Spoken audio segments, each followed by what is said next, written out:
Welcome to Hail Varsity Radio, the voice of Husker Nation. Insight, opinion, expertise, with the biggest and best names talking Nebraska across the state. Join the show on Twitter at Hail Varsity and at Schmitz_radio. Call in at 402-466-ESPN or 1-800-825-5865. Here's Chris Schmitz.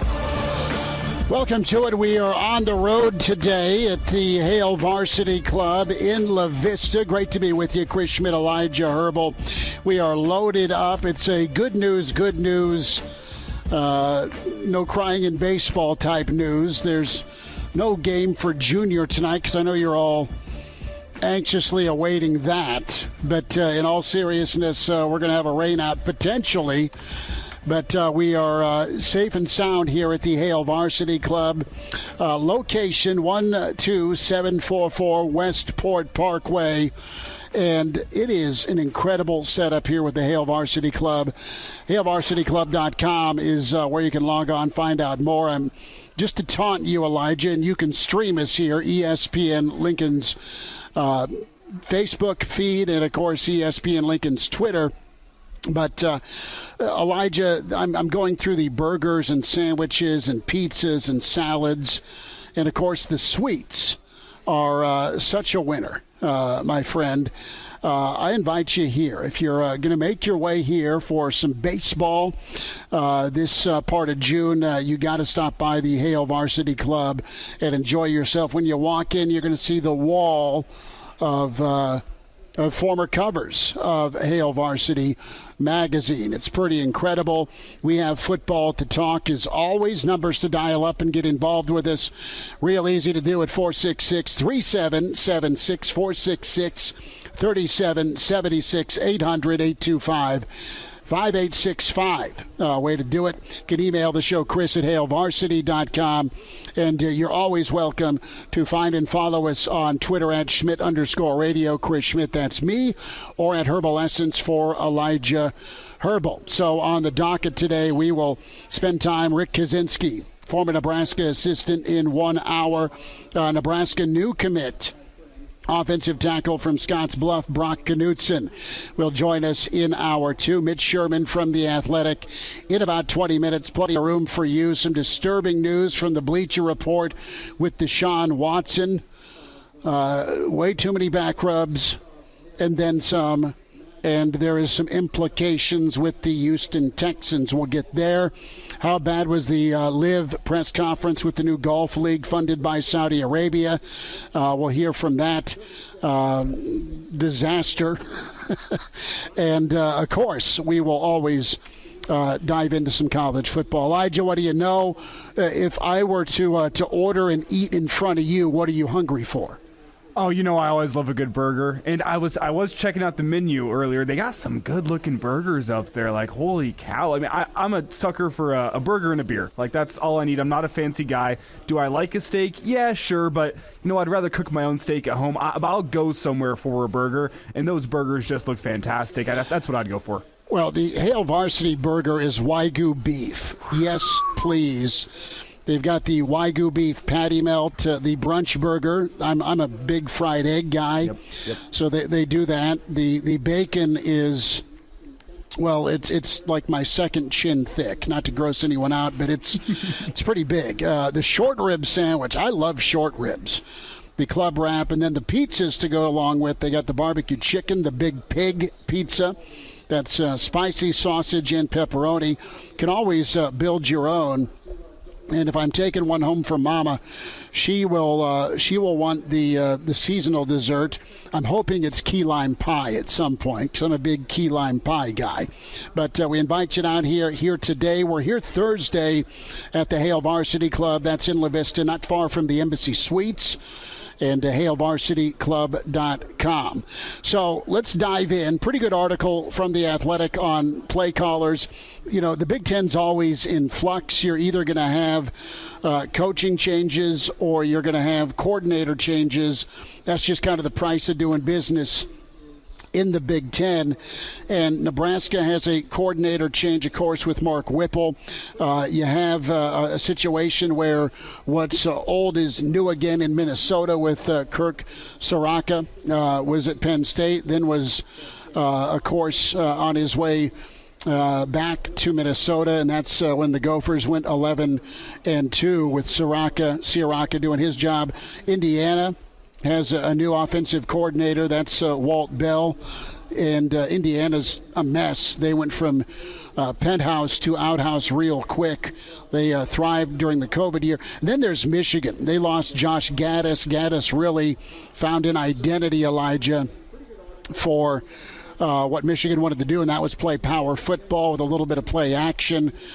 Michigan has one of their 2 1-2 punch backs returning, and of course McNamara back behind center. Wisconsin also is in flux a bit. You have Bobby Ingram replacing Joe Rudolph. Rudolph is just going to focus on the line, as we lost connection here with the stream, but we're getting back to that. So we promise you that is good.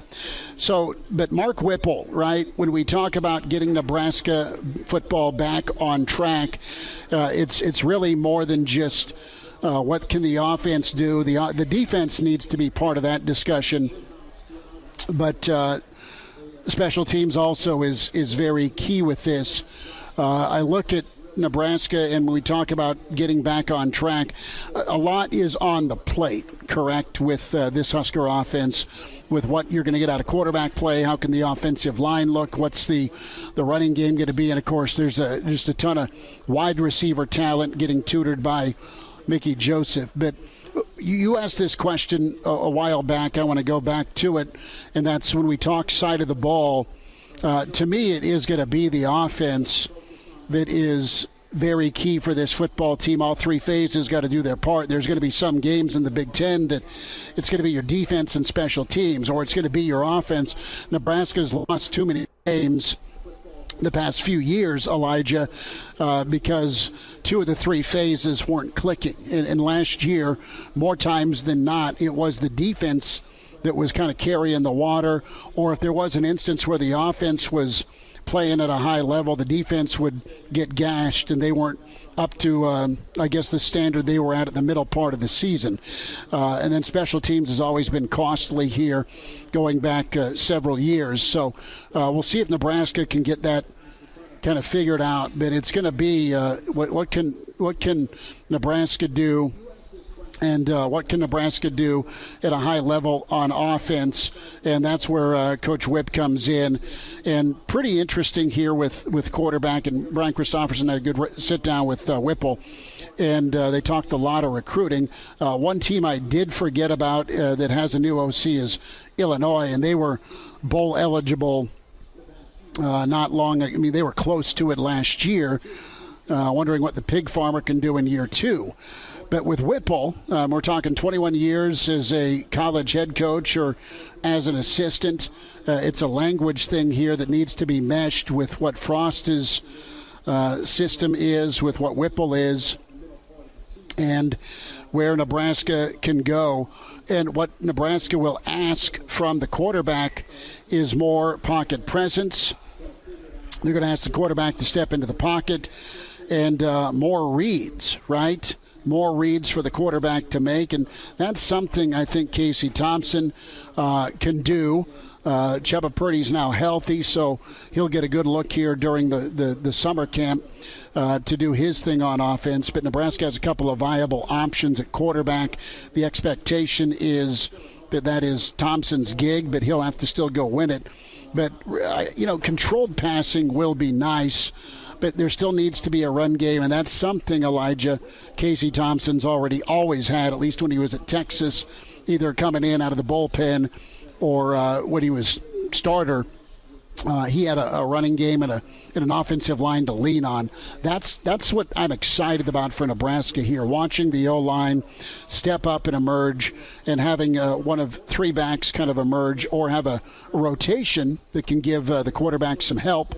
and allow that play action to work, because it's worked well wherever Whipple's been. Well, there was a question that we had last year, and I'm sure we'll come back around to this question at some point as we get a little bit closer to Northwestern. But the question we asked last year was, how many points per game does Nebraska need to score to give them 30, a chance baby. to be eligible? First team to 30. And last year, Nebraska, I know this is skewed by some games where Nebraska put up some lofty point totals. I think of Buffalo and Northwestern, and they ended up putting up, if you round up, 28 points per game last year, with the defense allowing 23 points per game last year, which it's a bit of a statistical anomaly that Nebraska ends up 3-9, and that's because of the one-score losses. But I don't think anyone's expecting Nebraska's defense to come out and only allow 22, 23 points a game. It's probably going to be a little bit more than that, just with some of the pieces they have to replace. And it's going to come down to the offense. How consistently can they put up points if Nebraska wants to win football games? And there's a couple places in the checklist of things you're going to be looking for as this season starts. The first is offensive line play, and I think specifically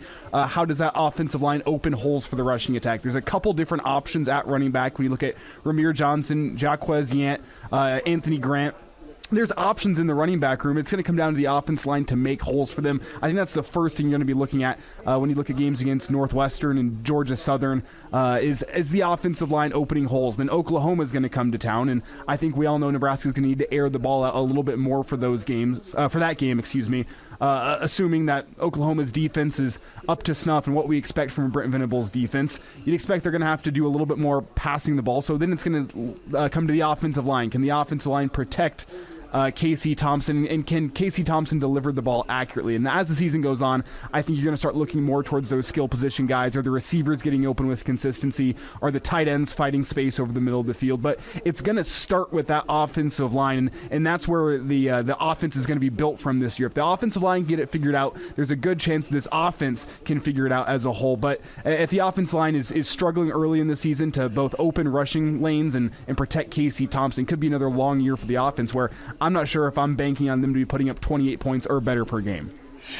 Right, and there's so much unknown and there's so much new. Really good podcast with Greg Smith and Mitch Sherman. The Straight Up Breakdown podcast is Greg's weekly on the Hurrdat Network and Spotify, iTunes, Google Play. But they had a really frank discussion. It's really great or terrible, right? The vintage line, if you're a movie connoisseur, from Coming to America. I think Randy Jackson or Randy Watson is doing his rendition of Sexual Chocolate, and one of the guys in the crowd is good and terrible. Right? That was the take on this monstrosity he's watching on stage. And, well, not good or terrible, but is it going to be great or terrible? It's one way or the other with what Nebraska can do in 2022. You hit on it early.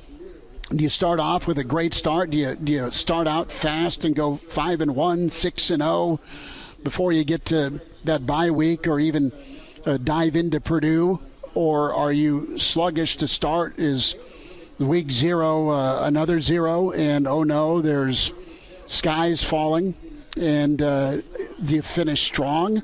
That's a hard ask if there's issue early in this season for Nebraska to all of a sudden find their magic and have a good November based on how that November schedule goes. But I'll say this, teams can get better, and you can start sluggish and finish with a bang, but it's harder to do with the way this schedule sets up. So I think best case scenario for Nebraska is you start strong, but you don't limp to a finish. Because if you limp to a finish, it's really all about momentum, because it's year 5. What's going to happen with Coach Frost? And you've got the contract that's been shaved by $1 million anyway. You have some non-disclosed benchmarks to hit, i.e. number of wins.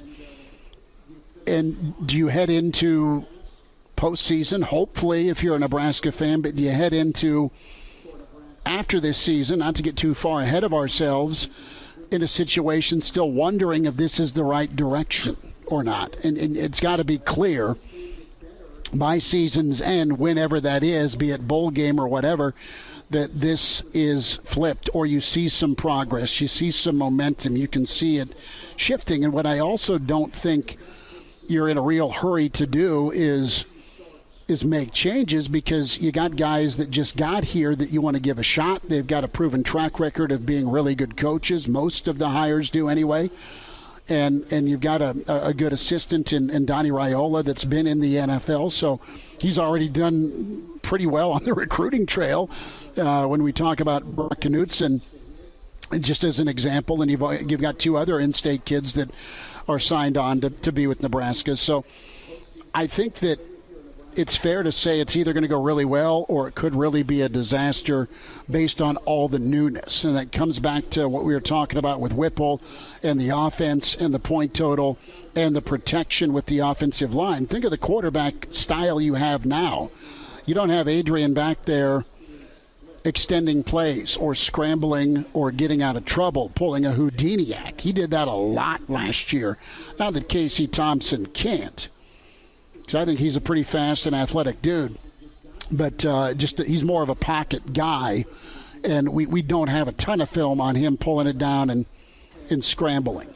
We'll see where that goes. Off and running here, Hail Varsity Radio Road Show at the Hail Varsity Club. Stream us. We are on ESPN Lincoln's Facebook and also the Twitter at ESPN Lincoln. Chris Schmidt, Elijah Herbal. Will spend some time with Mitch Sherman. Andrew Rogers with Hurrdat Media. He's on the way as well at 4:40. And then Kaz in hour 2. It's Hail Varsity Roadshow presented by the Nebraska Lottery.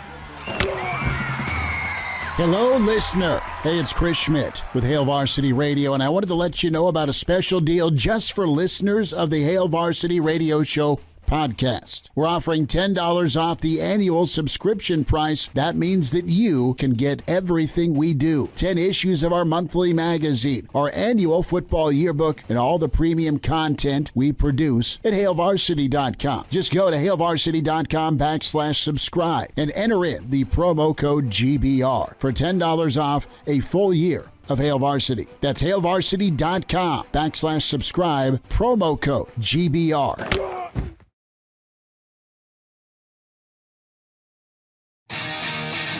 And we're back.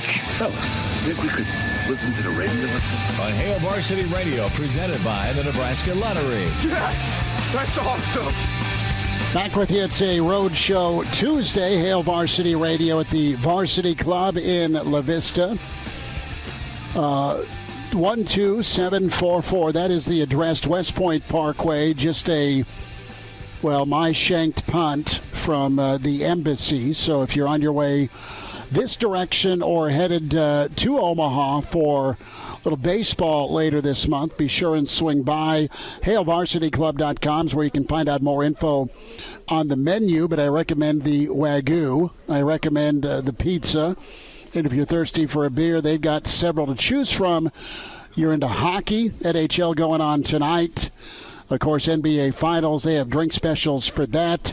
We welcome in with the Athletic. We say hi to Mitch Sherman, at Mitch Sherman on Twitter, and he has done his anti-rain dance, I'm pretty sure. Mitch, how are we doing today? I'm doing well. Yeah, I'm hoping for no rain. I've been into the good to hear that you're at the Hail Varsity Club. I was in there on the opening week and had some good food and enjoyed the array of magazine covers on the wall. That's a nice little sight. So looking forward to my next trip. But we are, we're hoping for no rain tonight as the boys make our way over to Bennington on the north side of the metro. So it can rain back home in Gretna, where I'm coming from, as long as it stays dry up north. Please do your damage in Bennington. Get a W. We left the loss on the field there last week. We were supposed to do West Side tonight, but we'll be back here Thursday at the Hail Varsity Club, and then a nightcap with West Side, Mitch. So put a little extra eye black on tonight, and good luck to your kids. So we were talking about Nebraska. We kind of went off the array of play callers, right? You've got a bunch of new play callers in the Big Ten West. And then I know you did the podcast with Greg Smith, the Straight Up Breakdown, and that was awesome that you two connected. And a thought on really not much gray area, good or not so good. Was that the consensus with how 2022 could go? Yeah, Greg threw out the theory that it's either going to be really bad or really good in 2022, and I was on board with that from the standpoint that I'm in this to try to tell a story that people want to hear, and I think that people are kind of ready for that. Now, it was pretty bad last year when you look at the record, but I don't know that everybody came out of the season feeling like the quality of the team was necessarily representative of that 3-9 number. I do agree with Craig that this year it's going to be most likely clear cut. I don't think there's going to be that same kind of on the fence feeling that some people experienced in November last year because of the close nature of every single loss that Nebraska had. I think there's going to be definition, is maybe the best way to put it with this season, in large part, because of all that change, because of the change at the play caller spot, because of the change at the quarterback spot, and then all of the other new assistant coaches and important transfers. This kind of has the feel, as we inch closer to the season now, just a few weeks, 5, 6, 7 weeks away from Big Ten Media Days and then the start of preseason practice. I kind of have that feeling like it's going to all hit and go really well, and Nebraska's going to reach some of those highest expectations, or the opposite would be true, which is not what people are hoping for. Mitch Sherman's with us here on Hail Varsity Radio, and Mitch, it's kind of a question we discussed in the first segment. If Nebraska is going to live up to expectations or hopes this season, which side of the ball do you think is going to be the one that's carrying the weight? I mean, the defense has so much to fill, so many big shoes to fill from departures last season. And look on the other side, the offense, a lot of transfers coming in unproven, and you're not quite sure what's going to be happening with a possibly new play caller, a new look offense. So is it going to be the defense that's going to have to carry the offense to expectations, or going to be the offense that's going to have to carry the defense? And obviously you want those two to work in combination, but traditionally when you look at most football teams, one side of the ball is typically better than the other. And I want to get your take on which side it's going to be this year for Nebraska. That's a good question, Elijah. I think last year coming into the season, it was very clear that the defense had the experience. You had all of those 6-year seniors. This year, potentially more depth, more experience, if you factor in the transfers on the offensive side. But I still think because of the flow of the Nebraska program, if that's something that makes sense at all, the way that things have progressed during the past 4 years, I think if it's going to be the kind of year that gets Nebraska over the hurdle, the next series of hurdles that need to be cleared, the defense is going to find a way to carry the torch. I think they're in a good spot in that there isn't one side of the ball that clearly looks worse than the other, that clearly looks like the weak link in this with this roster. And a lot of times you go into a season, I think, very easily able to see that where one side will have to carry the other. I don't have that feeling. I think they can both do it at times, but because of the physical nature of the Big Ten, I think because of the way the schedule sets up with Oklahoma early coming to Lincoln, if Nebraska has a shot in that game, it's going to have to play good defense, obviously. I don't think you're going to win a shootout there on that day, or most likely not, as Casey Thompson can attest to from his experience last year in that Red River game. They're going to have to play good defense. And I have Eric Chenander and his coaches, his group, to be able to find a way to maximize their talent. It's something they've done well often in the 4 years that he's been in charge. Mitch Sherman's with us, Hail Varsity Radio Roadshow at the Hail Varsity Club in La Vista. Mitch Sherman on the horn with us, at Mitch Sherman on Twitter from The Athletic. Mitch, that's a good take on at least, kind of proven development on the defensive side. And, you're waiting for the offense to get some consistency. As you look at changes across the Big Ten with the coordinators, where does Whipple fit into this for you as far as a potential advantage for Nebraska when you pair him and Frost? We've heard the discussion about the marriage or the mesh of what Frost wants and some of his concepts, and what Whipple's been brought in to do, not only tutor the quarterbacks, but also kind of put his stamp on the passing game. Yeah, there's turnover at various spots around the conference, around the Big Ten West, in play callers. Not all of them are as dramatic as what has transpired at Nebraska over the past 6 months. You can look at Minnesota, for instance, and I spent some time in Minneapolis last week talking to the Gophers and their coaches. And, on paper you see, okay, Minnesota's got a new offensive coordinator after struggles the last couple of years on the offensive side. But you look deeper, and, hey, it's Kirk Shiraka, who was with P.J. Fleck at Western Michigan and was with P.J. Fleck at Minnesota all the way up through 2019 when they had a great offensive season with 2 1,000-yard receivers and Tanner Morgan at his best. Well, Tanner Morgan's still there, and Chris Ottman-Bell's still there, and Mo Ibrahim is still there, all as sixth-year seniors. So that's not really a place that I would look to and say, okay, there's instability on the offensive side, despite the fact that they do have technically a new offensive coordinator. So each situation has to be examined individually.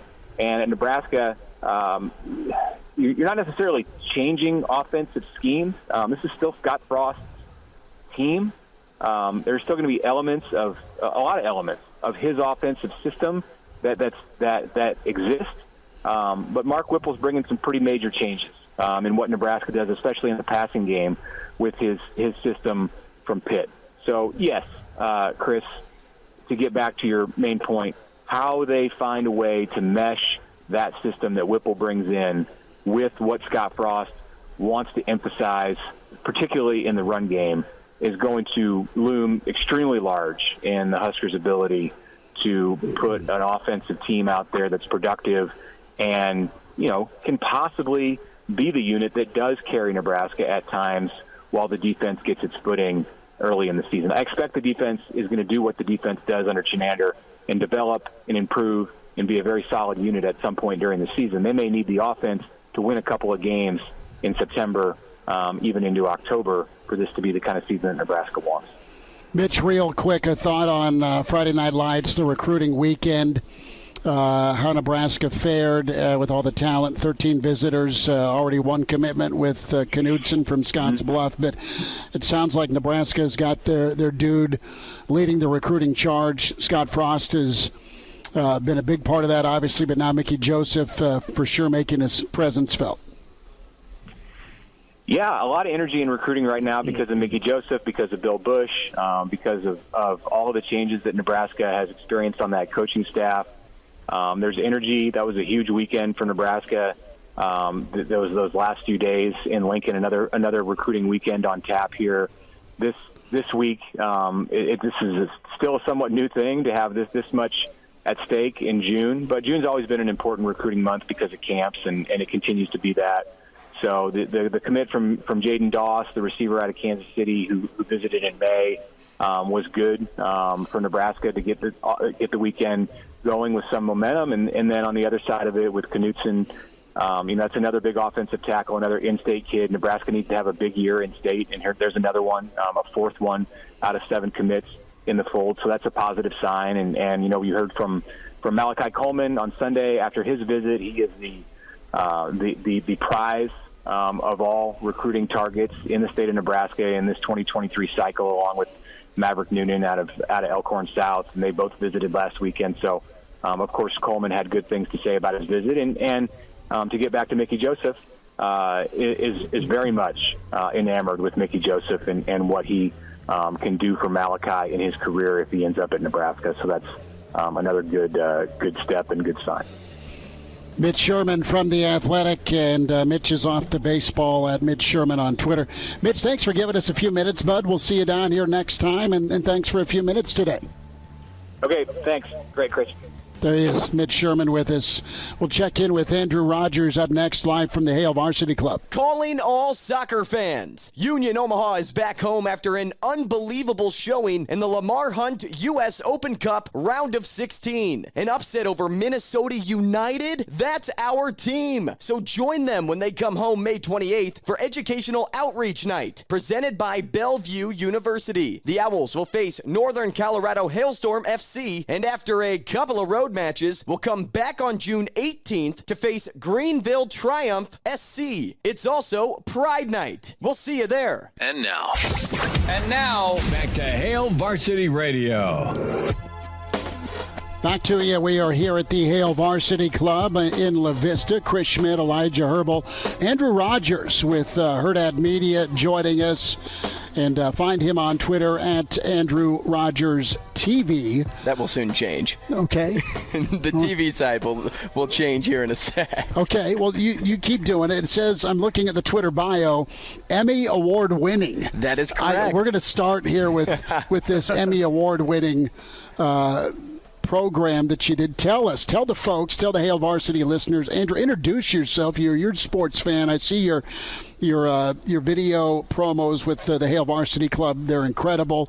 I know you're a big hockey guy. I know you're a big PA guy as well. But let's talk about this Emmy Award.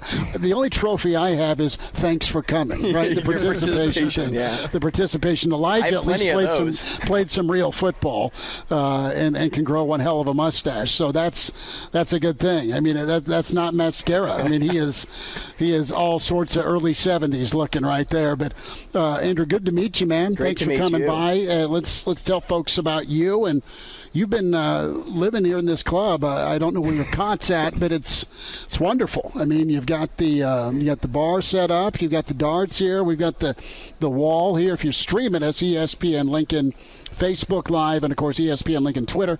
But, man, I mean, this is incredible. It's your own little bar area, man. Yeah, you know what? I'm bunkmates with Bill. So we just have our little place in the back. You and stay there. Yeah, it's a blanket and a pillow. It's almost like our own prison cell back there. There you go. There's worse places you can be than the Hail Varsity Club. For sure. No, the Emmy, a setup like that was an incredible achievement. It was something that I earned in TV. Mm-hmm. I was a sports anchor up in Sioux City for about 2 years, sports anchor reporter. Also fell into the news side up there as well, kind of like yourself. You're working in both playbooks. You're doing news and sports, and I got nominated 2 years in a row in the sports anchor category, and I went up against some legends, and I mean absolute legends as sports anchors up in Iowa. And Keith Murphy is the biggest one that I always felt like I was losing to. And I only was up there for 2 years, so I only lost to him once. But I did find a way to beat him out the second time. And well done. The revenge tour.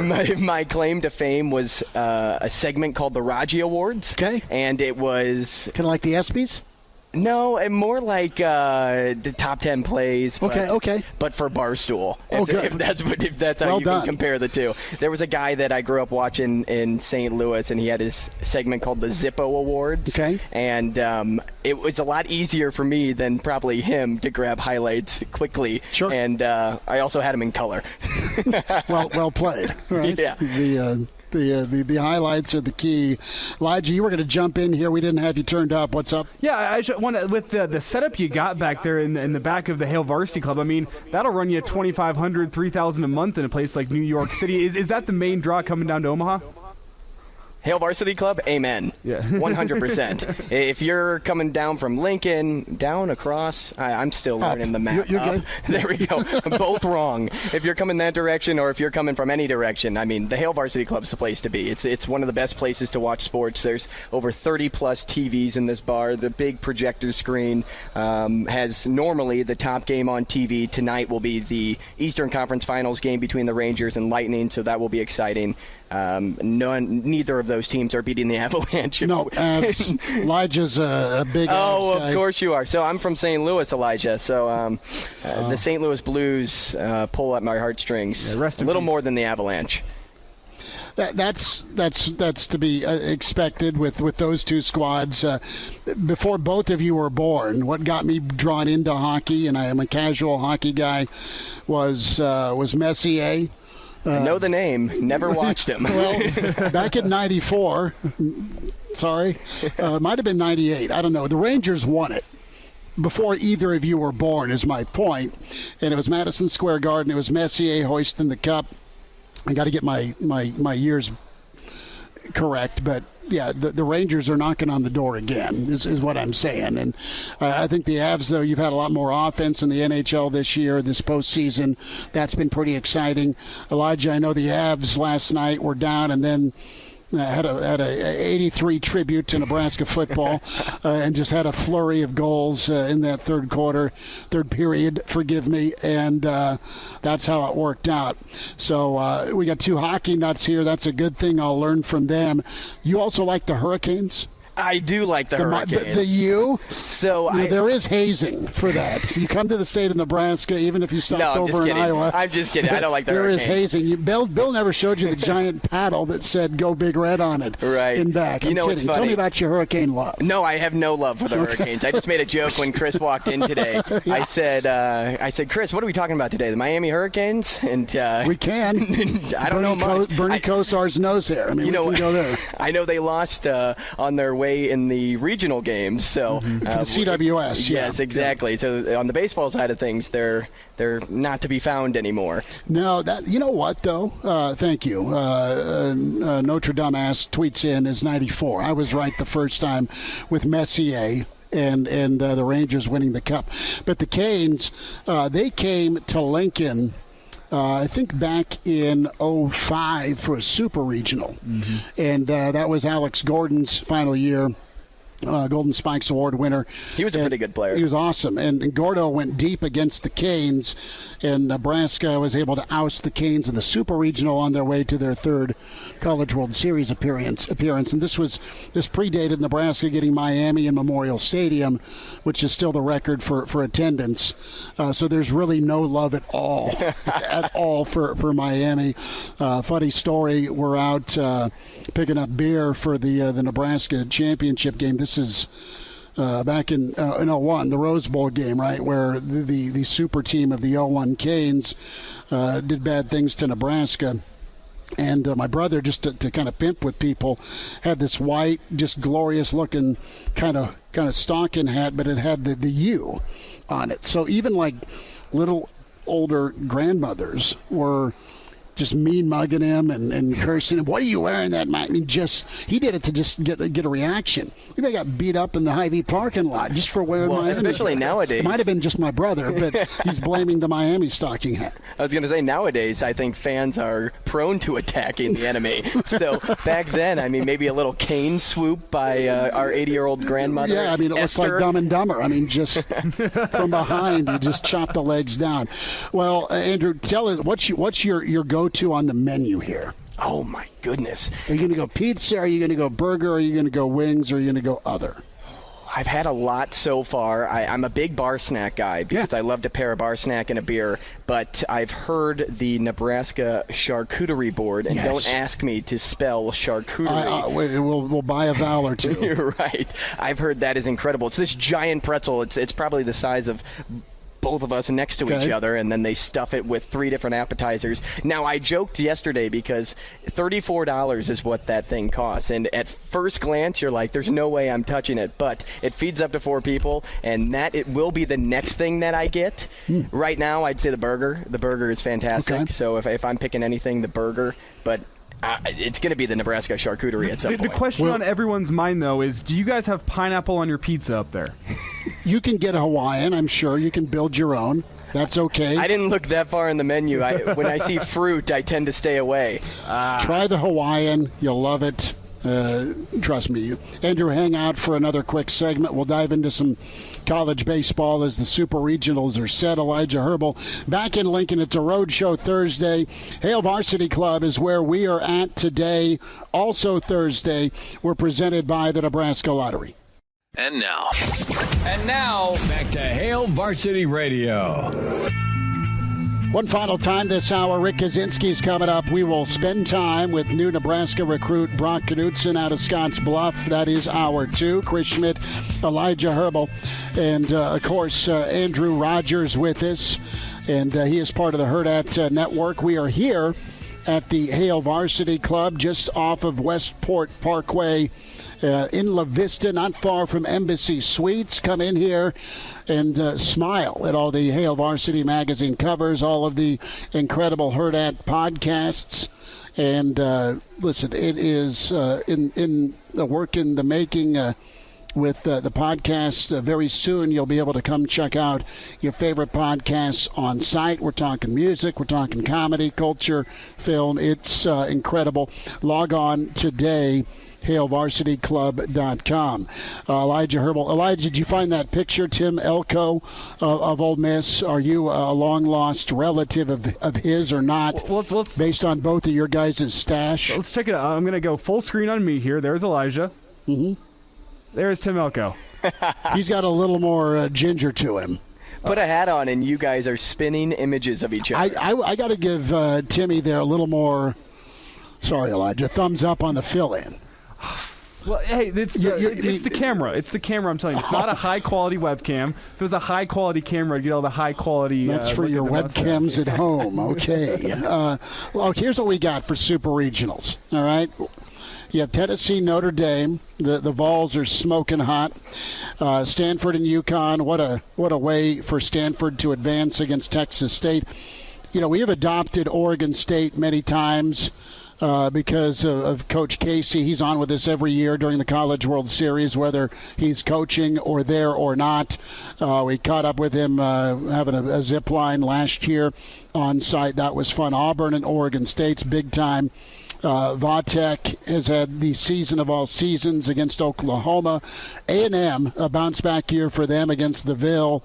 Ole Miss and Southern Miss, there's not hatred or anything there. And then North Carolina and Arkansas. Dave Van Horn, fellas, still trying to get that first title. Nebraska fans still love him.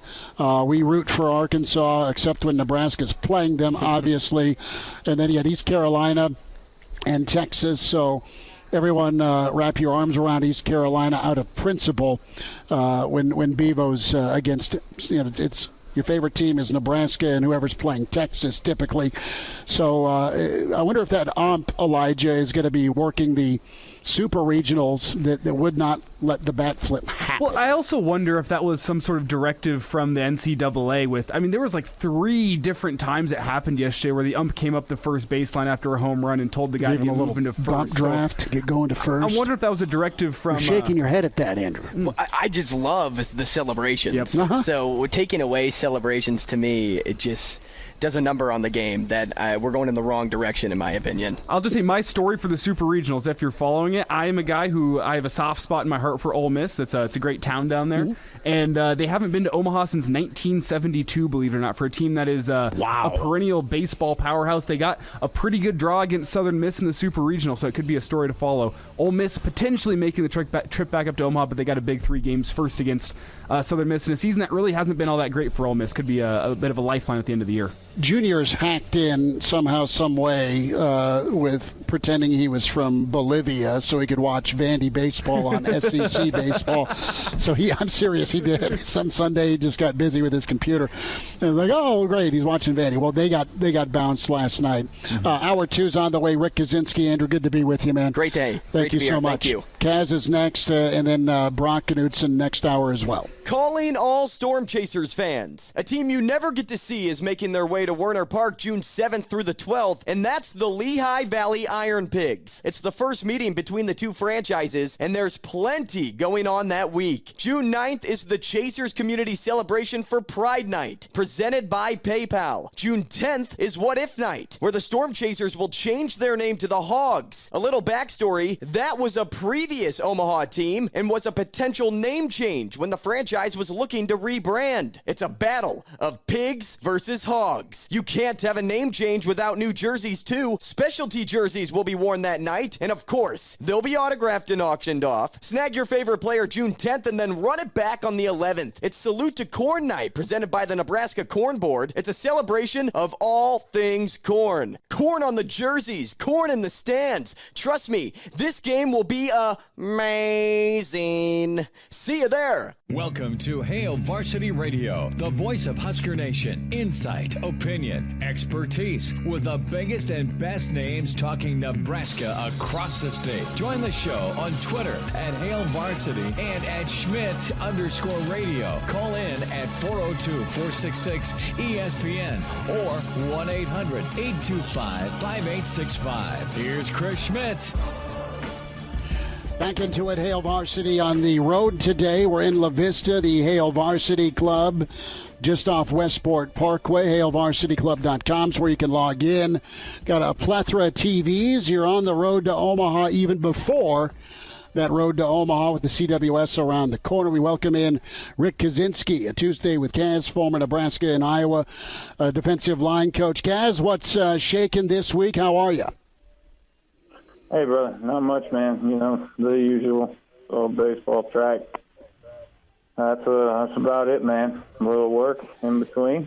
But, yeah, not much, man. Summer in South Carolina. So went from about mid-70s and consistent 90s since, about the last 2 weeks. So better than snow, but it's a hot city.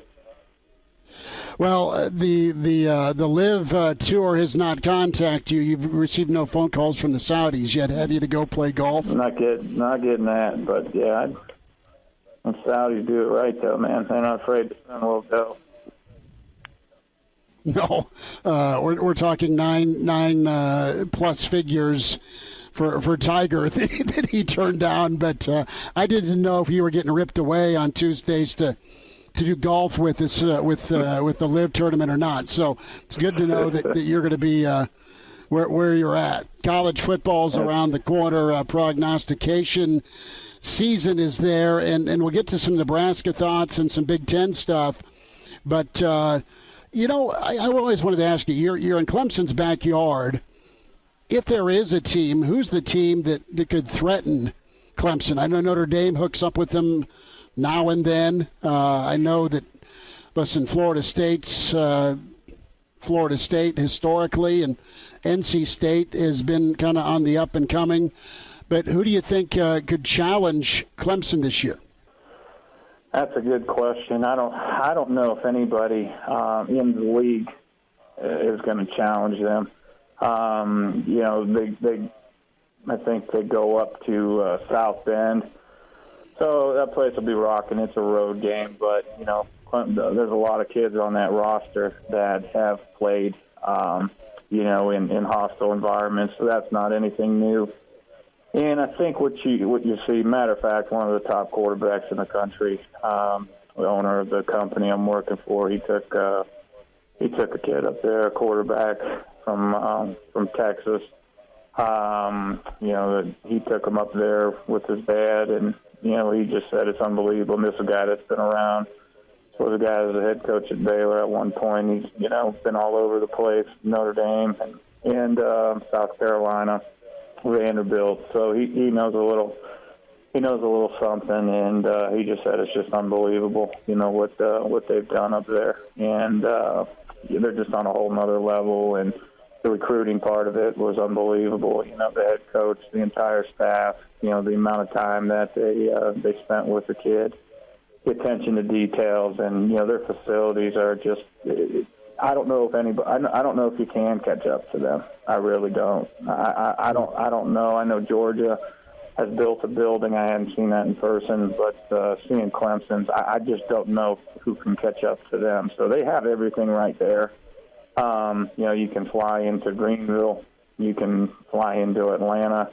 And you can recruit basically the whole entire Southeast. So, when you're talking about people who can challenge them, I don't think there's anybody in the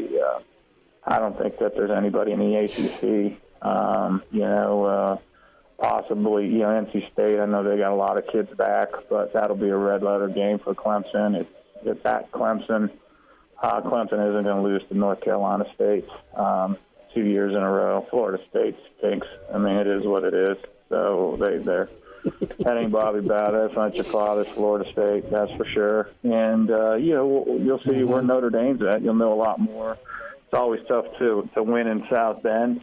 It'll be, I think it's a night game in November, so that'll help the Irish. You hope, it's about 28 degrees at kickoff with about a 18-degree wind chill. That's what you're hoping for.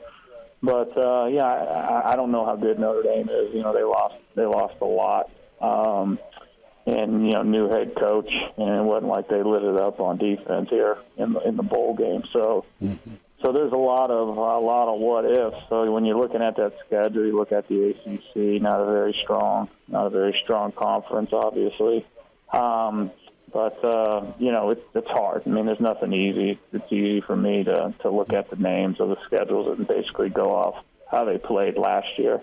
But I don't know much about any of these teams, to be honest with you. But they'll be ready to play Clemson, but Clemson will be ready to play them, and they got dudes. I mean, you see the dudes that they got are dudes. They can pretty much go wherever they want now, get a kid to visit campus, and they're closing on about 70%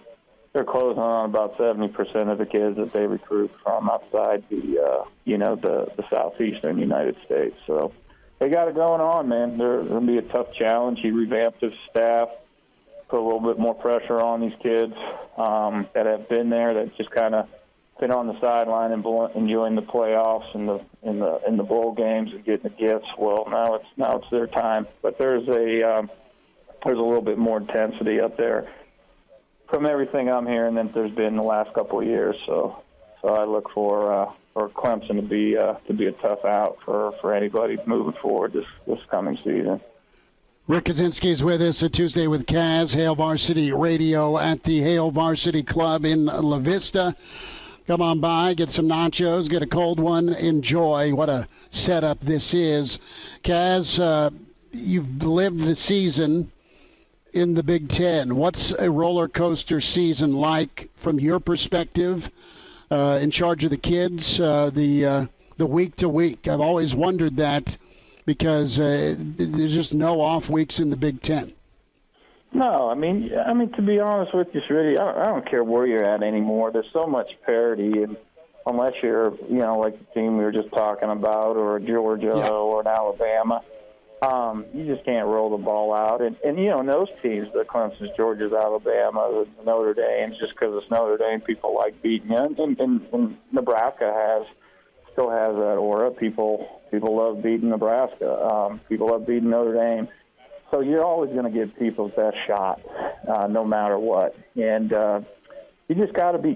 There's so much parity. I mean, you win the game during the week. I hate cliches. I know that's a cliche, but it's how you prepare. You got to have a little bit of luck, injuries, because with the transfer portal and the way kids leave nowadays, you just you don't have the depth. So a big part, a big part of it, it's just the parity. So, week to week, man, you got to take care of your guys. You can't beat the hell out of them anymore like the old days. You gotta watch. You gotta come in, see how you play. It's a little bit different. You come out of playing Wisconsin and Iowa and Michigan State. It's a little bit different on how you practice and how you prepare for some other teams as far as the physicality. The mental part never changes.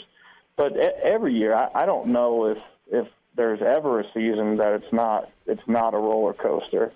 I remember there's been a time when I was at Iowa, we started 5-0 and finished the season 6-7. At one point we were ranked, I think, in the top 6 or 7 in the country, and then finished the season with a losing record.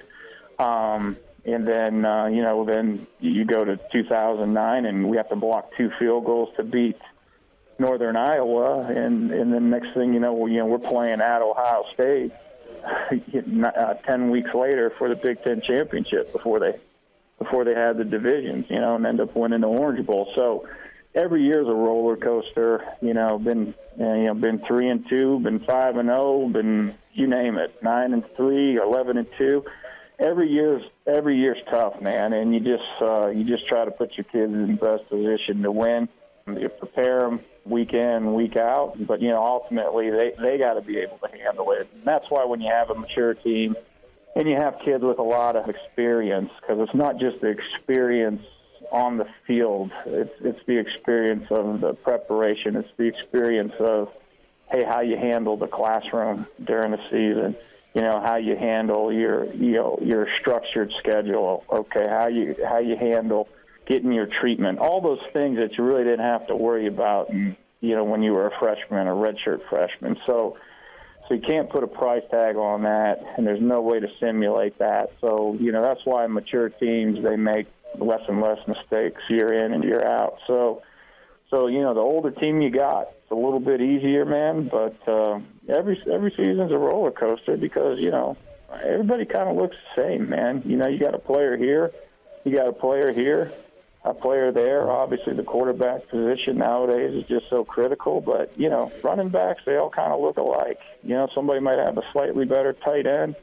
Offensive line play. It's kind of okay everywhere. Who has a great offensive line anymore? It's just kind of okay. Who plays better? Who has 4, 5, 6 great defensive linemen? You're lucky if you have 2, and then you got a couple other guys that can't get you beat, that are going to be where they're supposed to be. So everybody kind of looks alike. So a lot of it goes into your, what the coaches are doing, how they're coaching, and if they're preparing their kids and putting them in position to be successful. Kaz, how wide open do you think the West is going to be this season? You were removed from Iowa playing in the Big Ten championship game 2 years ago. The COVID year it was Northwestern, and it's been Wisconsin. Northwestern's gotten to Indy twice. Iowa's gotten to Indy twice, and it's been Wisconsin. Could someone else rise up in the West while there still is a West division?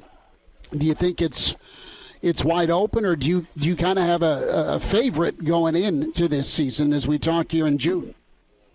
No, I think the reason it's wide open. I don't think there's a great quarterback on that side right now. Who looks different? Everybody kind of looks the same right now. Northwestern, you really don't know what you're going to get. Pat normally doesn't have 2 poor seasons back to back. Iowa. You saw both their quarterbacks last year. They lose a first-round center. They'll be Iowa. You kind of know what you're getting, but they got to get the ball to bounce their way a few times to probably get to the top of that division again. And same thing Wisconsin. They don't have a great quarterback. Running game, offensive line. Do they have a great offensive line? Not like they've had in the past. And this is just me just kind of talking. I'm a dude that watches them on TV. So, these are no intricate studies or anything like that. But as a casual observer, when I'm looking at that West Division, I don't see anybody that stands out right now. So, when you say, is it wide open? Absolutely, and I think that's going to be the fun part of it. I don't think that's a negative that it's wide open. I think you're going to see some great games and some great competition. And then you got some people that lost. I saw Iowa lost Charlie Jones. Lost 2 receivers to Purdue. Where's Purdue? They're not in the West, are they? They are. They've got a quarterback coming back. They've lost a lot of they're the ones. punching wide receivers. If as a coach, those are the type of teams. If I'm looking at the West right now, Purdue scares me a little bit. They scare me. Quarterback and just that offense, and their Achilles heel has always been their defense, and that became a strength for them. And They got a lot of guys coming back. They got a lot of guys that played a lot of football. They've won some big games on the road. They've won some big games at home. So they got some kids that have seen the whole gamut, building that program and having a good season, having having an average season and having another pretty good season. So that team right there, they would make me a little bit nervous. And you got a guy like Charlie Jones now who's a threat in the return game, and the last thing you want to do is give O'Connell a short field, play action and run game and all those things. There's just so much that they can do with that kid. And I mean, Brom. I don't know if there's a coach in the Big Ten that knows how to attack defenses better than Brom. So, yeah, I can't keep track of who's West East anymore. But if I was gonna pick somebody right now, it would be Purdue. And as a coach, that'd be the opponent I'd be most worried about defending. As a defensive coach, if I was still in it. But once again, do they look how much different? Do they have a great O-line? I think they got a couple pretty good tight ends, so they can get you in some different formations, get you in some different looks where you got to keep your your heavy personnel on defense, or what ends up happening is you end up playing nickel all game, or you end up playing base, versus 11 and 12 personnel in there, and then 11 and 12 personnel, they can get in 21 looks. So, that makes it really, really tough on a defensive coordinator when you can use those multiple sets with the same personnel on the field. So, but really, I mean, okay, after that, Schmitty, I mean, how much different does Purdue look than everybody else in the West? But I think there's going to be some fun, exciting games, and then you look at Nebraska, and what's the impact of the new kids on their roster. That should be a huge impact, but you don't know, and that's football. You don't know. It's why you play the season. I'm all for looking ahead, and that's what makes it fun. That's what makes college football great, and reading magazines and all that. But you got to run out that tunnel. You got to go play the games. Pardon the interruption, but I'd like to save you some money. I'm Brandon Vogel, managing editor of Hail Varsity. And I wanted to offer listeners of this podcast $10 off the price of an annual subscription. That means that you can get everything we produce, 10 issues of our monthly magazine, our annual football yearbook, and all the premium content we produce at hailvarsity.com. Just go to hailvarsity.com/subscribe and enter the promo code GBR for $10 off a full year of Hail Varsity. That's hailvarsity.com/subscribe, promo code GBR. And we're back. Fellas, think we could listen to the radio on Hail Varsity Radio, presented by the Nebraska Lottery. Yes! That's awesome! Rick Kaczenski is with us. A few minutes here. Hail Varsity Radio on the road at the Hail Varsity Club in La Vista. Kaz will wrap with this, and I heard Bo talking about it on his podcast. And what was your guys' criteria for a walk-on to get a kid a look from wherever, be it in-state or surrounding region?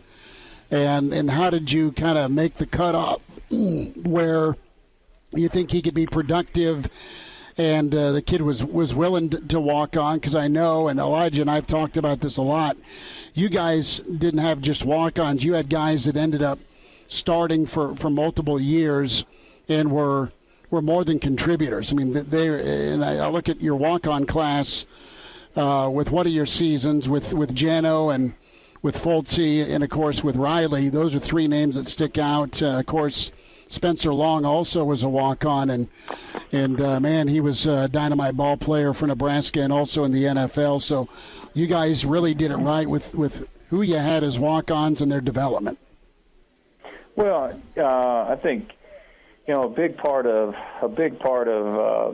that program too is just having a guy that helps you identify. So we had a lot of contacts in the surrounding states. Jamrog would talk to coaches, high school coaches in the Dakotas, and high school coaches that would say go to Minnesota's camp, go to Wisconsin's camp, go to Missouri's camp and say, hey, nobody's recruiting this kid, but he tore it up in camp. He's a great player. So you'd have those connections over the years. You learn about guys. Might be an inch short or, a step slow, but he's a dang good football player. But we really didn't look at walk-ons any different than scholarship players. When you're doing the evaluation, some guys obviously are naturally more gifted than others. But when you're watching a kid, you're still looking at the football attributes that this guy brings. So every walk-on we looked at it exactly the same. How can this kid help us? Now, what may have changed is the timeline on when we were expecting them or when we needed him to help us. And, sometimes it came into a numbers game. Like we knew Jano was going to go on scholarship. But, how many people are playing with with a fullback at that time? So we thought he was a great player. And it was a little bit different. That's not that long ago, but kids did that. Kids would come and say, okay, hey, listen, you do everything right. You're going to be on scholarship, your third semester, things like that. And so kids would make that sacrifice, their parents would, and, pay the tuition for a semester or two. And then you get those kids on campus for a chance to play at their dream school and play in front of 90,000 people. So, but really, you don't look at that any different. It's just, what are your needs, and can this kid help us win football games? It was really no different than you looked at the scholarship guys, but a lot of it came down to numbers and needs and your timeline on your needs. But no, man, if they're a good football player, there's a lot of good football players that people made mistakes on, and there's a lot of good walk-ons that became great football players, and there's a lot of guys that just contributed on the scout team, things like that. But no different than you looked at in the scholarship guy. Can this guy help us win football games eventually? And and then you looked at everything else that you did with scholarship guys. This is a good guy, is he a good student, all those other things. So can they make your football team better? And that's how we looked at it. Rick Kaczenski is with us, Hail Varsity Radio at the Hail Varsity Club, a Tuesday with Kaz. Kaz, thanks for spending time with us. Again, as always, man, loved your insight on the West. And, of course, talking some walk-ons and the lowdown on Clemson. My friend will run you down again next week. Always appreciate your stuff, man. Appreciate you guys, man. You guys take care. Gotta love it. Rick Kaczenski with us a Tuesday with Kaz. It's Hail Varsity. Here at the Hail Varsity Club, just a stone's throw from the Embassy Suites on Westport Parkway. Incredible burgers, beers, wings, pizza, and even some dessert Elijah would not say no to. Good stuff. Awesome to meet Andrew Rogers with Hurrdat.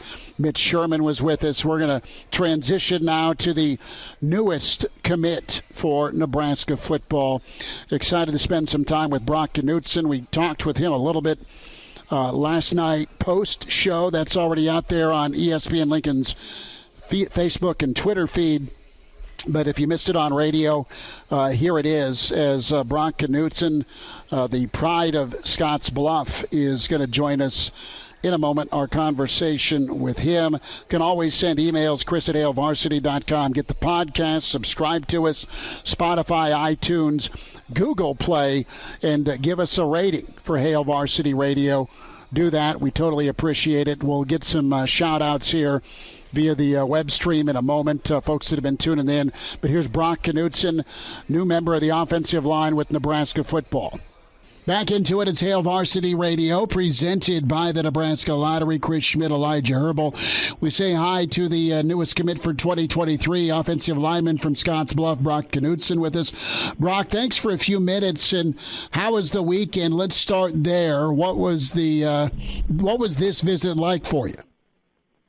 It was awesome. My best visit by far. The coaches and the staff went into a lot more depth on everything that they've done on previous visits, so that was super nice. When you talk in depth, give us an example if you can or don't mind. What specifically? How deep a dive was it? We just got our family got more time with Coach Downey in the players' room, in the O-line room, and he went into more depth on what he wants to do with me, what I need to work on, what's my similarities and my strengths to his and to his coaching style. What were some of the comps that he told you about, or maybe he didn't go there, maybe he did, but What was the outline for you? What does he foresee for you? Pretty much said I'm good. He said I just need to work on my my pass set. I didn't really have a lot of film on that since we're such a run-heavy football team. It'll be that way again this year at Scottsbluff. We kind of run similar offenses to my old school. Brock, a thought, what were you expecting from Coach Raiola, and is this how many times have you had a chance to communicate with him? Coach Donnie and I have been on the phone pretty regularly since the spring game. Yeah, and so, we were talking back and forth before that, but it wasn't near as much as after the spring game. So you've had like 9 different programs come after you. Iowa State flew out to see you. And, I mean, it's no secret you're one of the top, if not the top offensive lineman in the state. You've had all that interaction and exposure. What were you looking for in a program? Be honest, I had a pretty open mind when going into these, like, recruiting visits and stuff. I kind of just looked for, like, a click, something that was super, like, family-oriented. I shouldn't say family-oriented, but, like, was like a family, you know?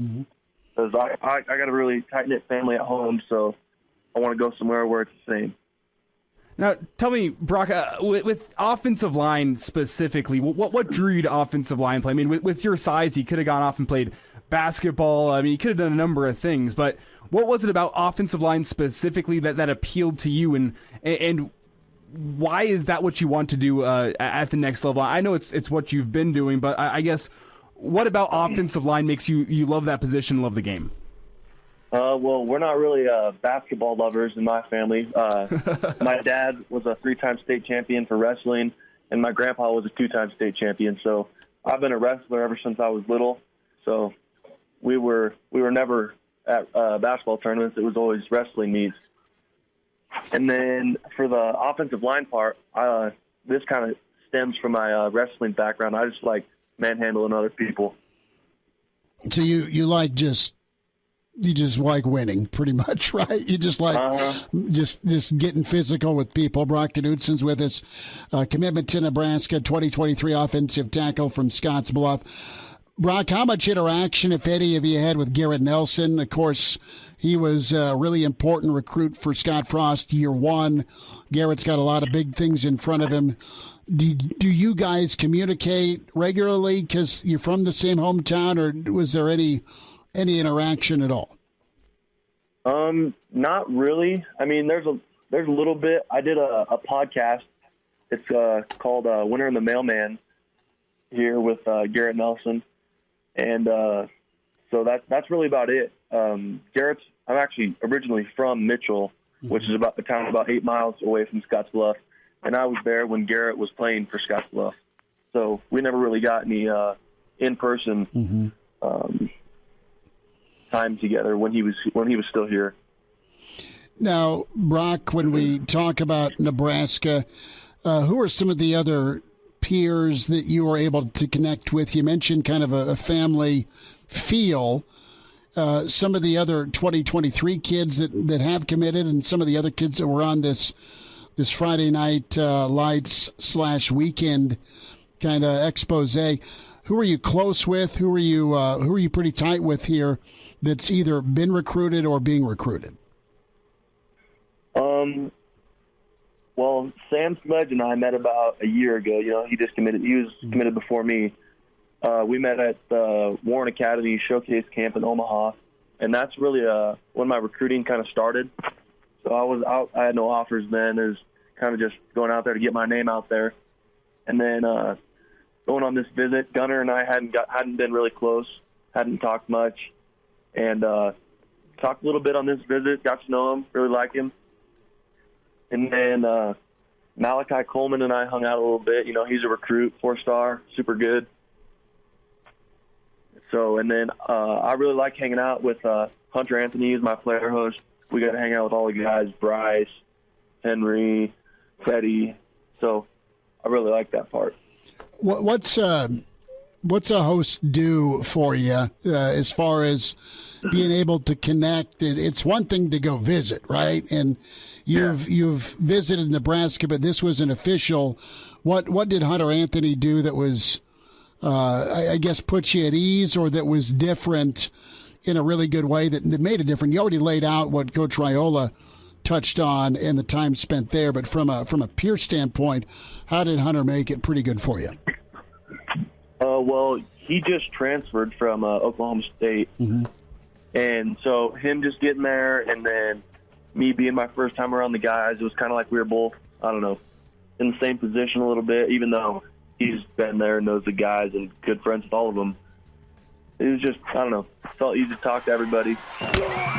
Like what you hear, high-quality radio and podcast is part of what we do at Hail Varsity. Hey, it's Chris Schmidt with Hail Varsity Radio, and I wanted to offer listeners of the Hail Varsity Radio Show podcast $10 off the price of an annual subscription. That means that you can get everything we do. 10 issues of our monthly magazine, our annual football yearbook, and all the premium content we produce at HailVarsity.com. Just go to HailVarsity.com/subscribe and enter in the promo code GBR for $10 off a full year of Hail Varsity. That's HailVarsity.com/subscribe, promo code GBR. And now, back to Hail Varsity Radio.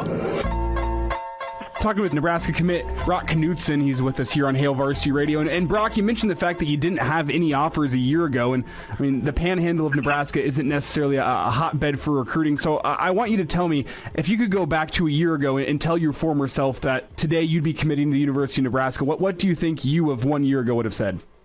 I would have told myself I was crazy. Why so? A year ago, I've actually changed a lot in a year.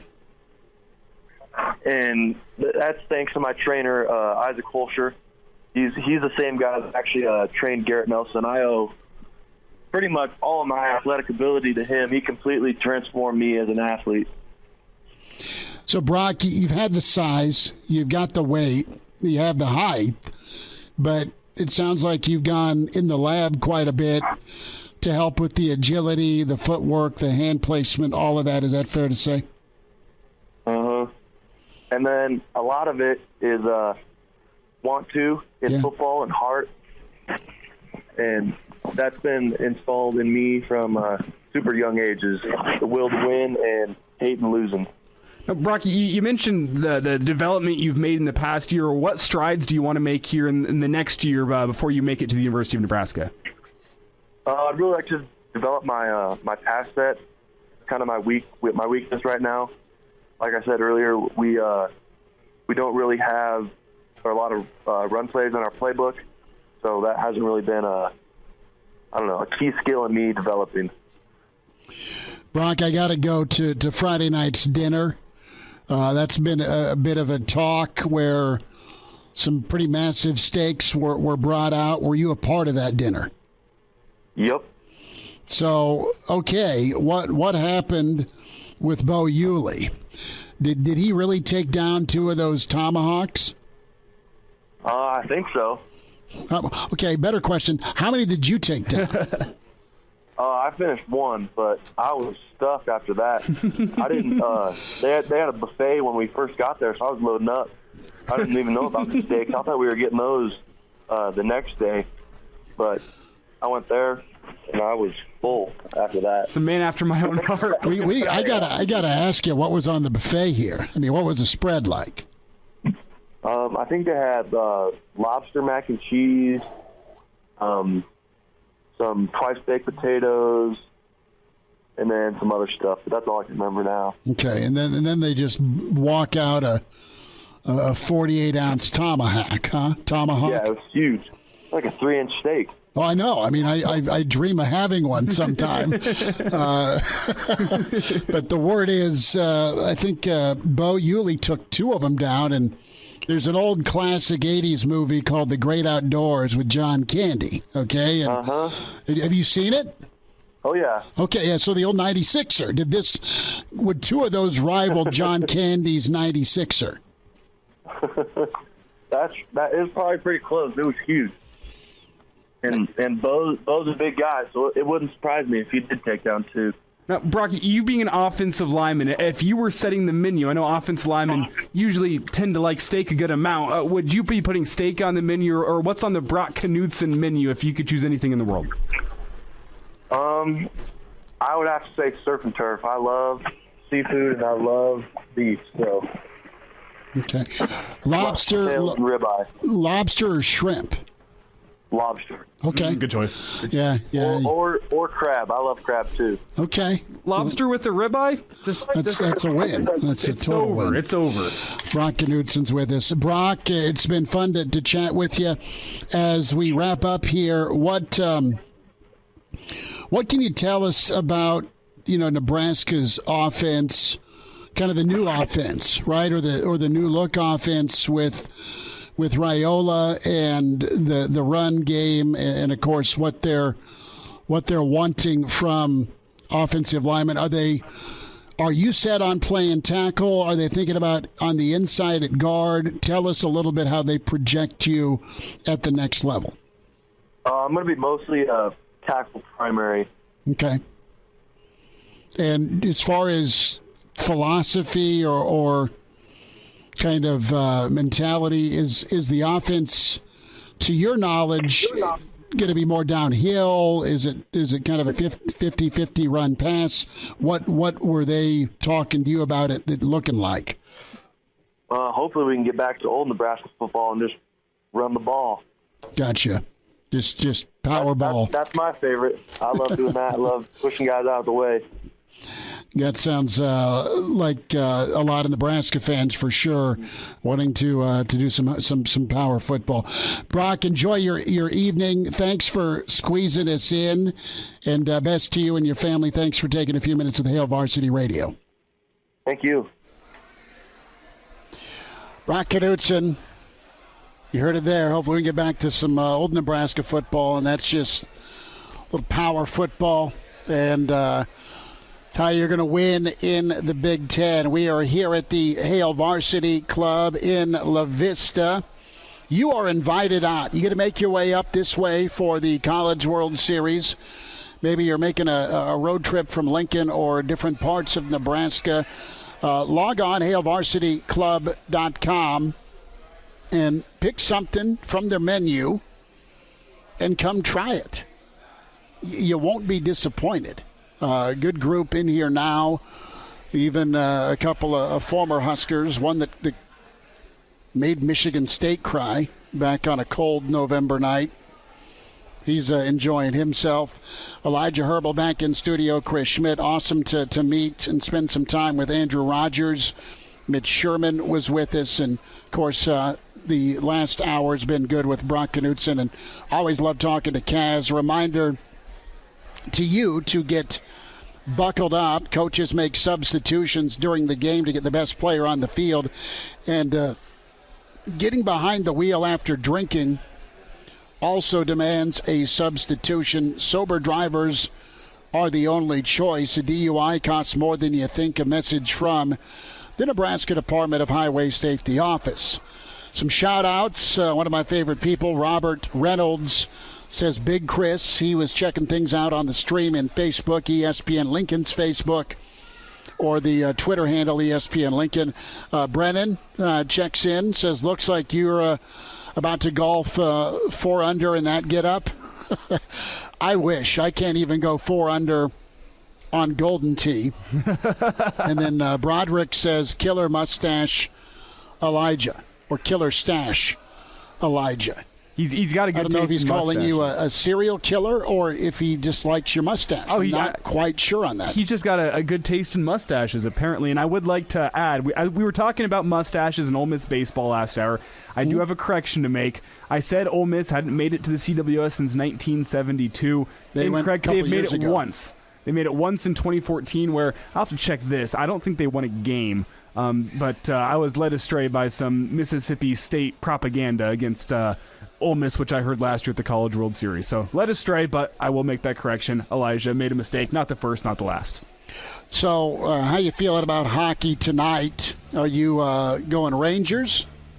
Well, see, I'm trying to decide if I need to root for the Lightning in order to prolong the series to give the Avs some more rest time, or is it the rust versus rest argument where now I hope the Rangers go through and sweep the rest of the way? I think Rangers versus Avs makes for a compelling series, one which I think the Avs could and should win, but I think it makes for a better series. I don't want to see Tampa Bay there again, but I'm just rooting for a good series because whoever the Avs get, I think they'll beat. We will dive into a headline before we say goodbye here from the Hail Varsity Club, what your name does not want to be associated with, especially if you're a Cleveland fan. Hail Varsity Roadshow wraps up here on a Tuesday, presented by the Nebraska Lottery. Like what you hear? High-quality radio and podcasts are just part of what we do at Hail Varsity. I'm Brandon Vogel, managing editor. I wanted to offer listeners of the Hail Varsity Radio Show podcast $10 off the price of an annual subscription. That means that you can get everything we do, 10 issues of our monthly magazine, our annual football yearbook, and all of the premium content we produce at hailvarsity.com. Just go to hailvarsity.com/subscribe and enter the promo code GBR for $10 off a full year of Hail Varsity. That's hailvarsity.com/subscribe, promo code GBR. Miss us? Come here, brother. Give me a hug. Bring it in for the real thing. We're on call for you. Catch the podcast at hailvarsity.com, the ESPN Lincoln app, or download them on iTunes. Saddle up, partner. Back to Hail Varsity Radio. One final time, Hail Varsity Radio Roadshow today at the Hail Varsity Club in La Vista. You're invited out. We're back here Thursday, 4 to 6. And what a good setup this is. TVs, cold beer, pizza, Wagyu burgers, appetizers, charcuterie, sweets. And there's more on the menu, hailvarsityclub.com. Check that out. We told you about the shout-outs from Robert, from Brennan, from Broderick. No shout-out here, just discussed. The Texans gave Deshaun Watson access to hotel rooms for massage appointments, provided him with non-disclosure agreements. That's per the Bleacher Report.